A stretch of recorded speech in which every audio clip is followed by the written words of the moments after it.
MTS news network में आप सभी का इस्तकबाल है। चिलकलगुड़ा पुलिस ने डकैती के इल्जाम में 5 मुल्ज़िमीन समेत 2 नाबालिग बच्चों को गिरफ्तार किया।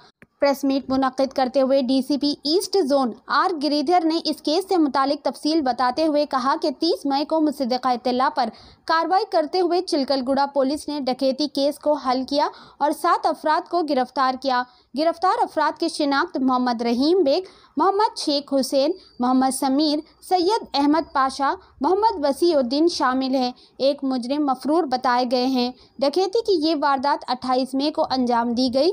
पुलिस ने मुल्जिमान के कब्जे से बर्गमैन स्कूटर वाइट कलर और एक बर्गमैन स्कूटर ब्लैक कलर बिना नंबर प्लेट की, 2 चाकू, 2 सेलफोन बरामद किए। आइए देखते हैं इस खुसूस में मज़ीद तफसीलात हमारी यह खास रिपोर्ट में। ऐसे ही अहम और ख़ास खबरों के लिए MTS न्यूज़ नेटवर्क को लाइक करें, सब्सक्राइब करें और शेयर करना ना भूलें।